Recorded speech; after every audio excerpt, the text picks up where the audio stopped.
Hey everybody, David from Flash by V Cycle Nut. I am, in case you don't know, owner, operator, flasher, tuner, public relations, all things related to Flash by V Cycle Nut. That's me. Uh, so what I do is normally I make some of the best flashes in the industry for about a dozen bikes that I specialize in. You can see them all on vcyclenut.com, which is my website.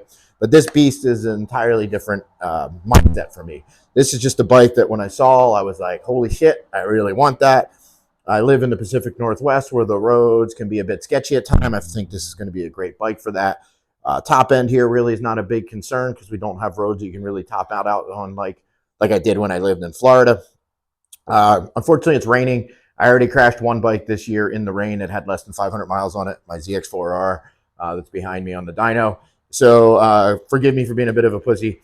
I'm going to wait till it's completely dry till I ride this gorgeous thing on the track or on the street. But I want to do a little video, do a little walk around as an actual owner, not somebody. All the videos I've seen so far, for the most part, are from the released on the go-kart track, which obviously this thing's going to be great in. But from an actual owner, somebody that purchased it, I wanted to give a little walk around and my impressions on it. So first thing, I was a bit concerned that it would be too high for me. About 5'8", have about a 30-inch inseam, and I was originally thinking that I was going to need to buy the factory seat that lowers a little bit. But I don't think I'm going to have to. I feel I'm in my normal Alpine Star high ankle riding boots, and I can touch decently. I mean, it would be nice to have my feet a little bit better on the ground, but for this style of bike, to be where I'm at, if I need to really move it around, I can put it on one foot. I feel completely comfortable and don't feel like I'll need to upgrade to the different seat, or downgrade, I guess would be more appropriate, to the lower seat. So the first thing I'm going to talk about is just the looks of this. When I went to the dealer, I had not expected to get the RVE. I expected to get the standard model. And when I saw the two of them side by side, I just was blown away with how this looks. The quality of the plastics, the graphics, the wheels, just all the little touches on it. And it comes with the quick shifter auto blipper standard, which you can see the hardware over here for it. That's, I think, a $300 option. And it does, I confirmed that it does have to be installed by a Ducati dealer because it has to be turned on in the software, which is kind of shitty because they're going to charge it like probably an hour and a half labor. So you're probably looking at another 150, 200 bucks to get that activated. So when you take that, let's call it $400, best case scenario, off the $1,500 difference, you're looking at about $1,100 for the different plastics and the wheels. We all get to decide with our own money whether it's worth it, and for me, I really just fell in love with the looks of it. It really is a quality design and looks really awesome. So one of the things that I always do on my new bikes, when I buy a new bike, I usually take them for their first about 100-mile ride. I drop the oil, change the filter on it, and then I normally ride them pretty normal after that. So on this, we got a cartridge filter that will go in here, and there'll be two screens to be cleaned behind these. The dealer didn't even have the filters in stock yet, so they had to order them for me. I ordered 2 filters and 2 sets of O-rings to go behind these so that when I do my oil changes, that I could always have them ready.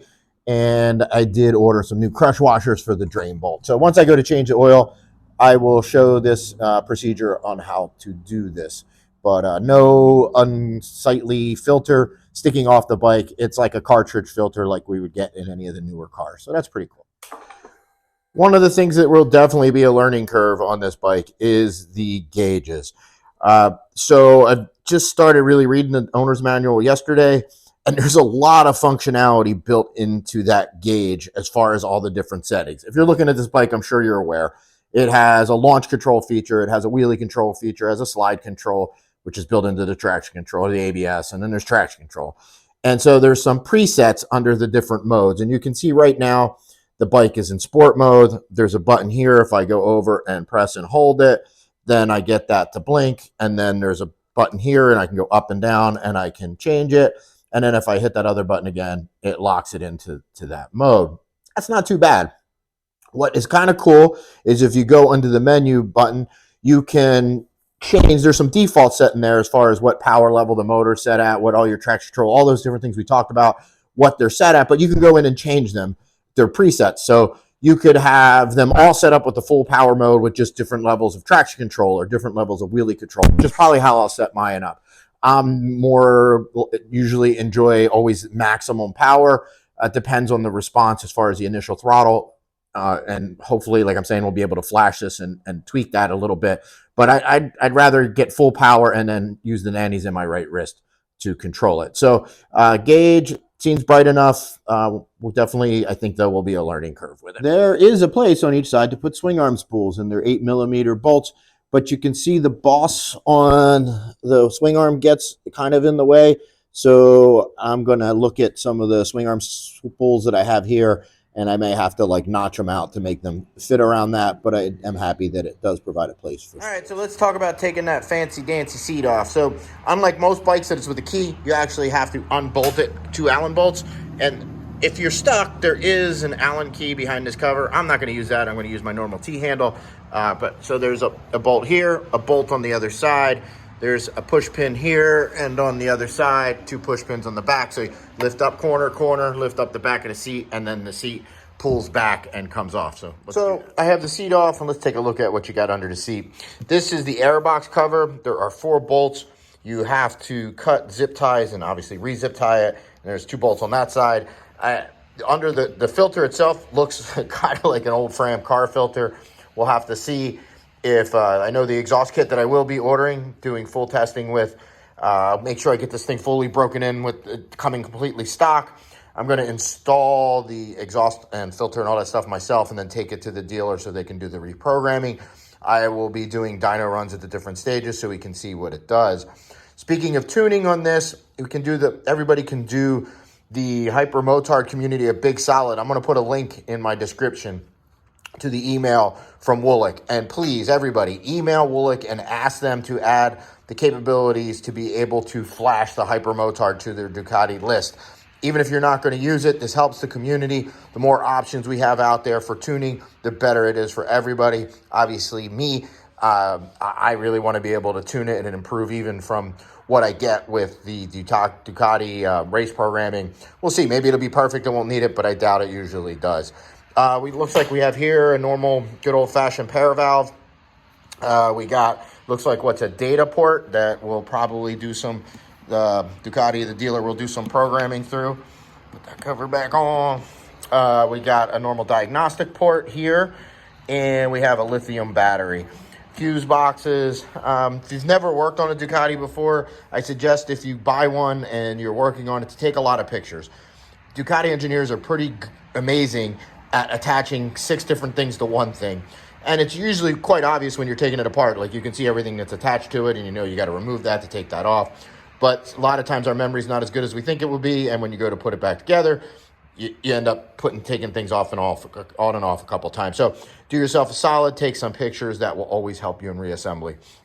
So let's put this seat back on. So there where the push pins were on each side to here, and then of course normally, you know, it clipped up under here. So it wasn't too bad to take off, just it's 2 bolts.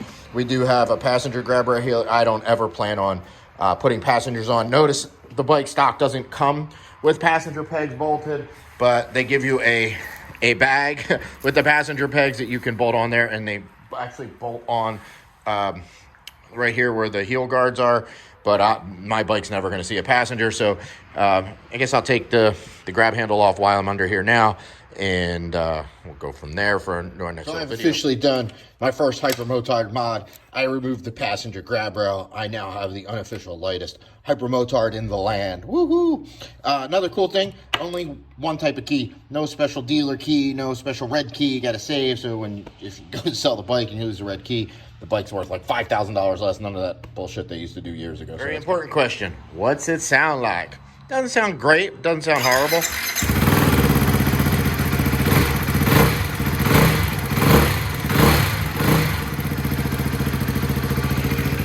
Got a nice little bright little tail light in the back. Kind of interesting to have dual outlet mufflers on a single cylinder motorcycle. Wouldn't be surprised if the aftermarket industry comes out with something that's one-sided, obviously done for looks. The headlight has both regular headlight and daytime running lights. That is adjustable in the dashboard as far as what type of lights. Turn signals are nice and small and tidy. I do like the hand guards. I do have also on order the heated grips. Again, I'm in the Pacific Northwest. We have a lot of riding days in the low 50s. Just nice to have the the warmers on there. Like I said, I just like to look at it. It looks so pretty. So that's about it I'm going to do for my little walk around. Hope that was informative for some of you. Hopefully over the next couple days, this bullshit will blow out and I'll be able to get some miles on it. I'll do my normal, get 100 miles on it, change oil, and we'll start going from there. Be able to do my first riding impressions, get some dyno numbers for you and all that good stuff. So thanks for watching, guys. Remember to hit that subscribe and like button for more motorcycle related content. Be doing a ton of content on the hypermotard. Peace.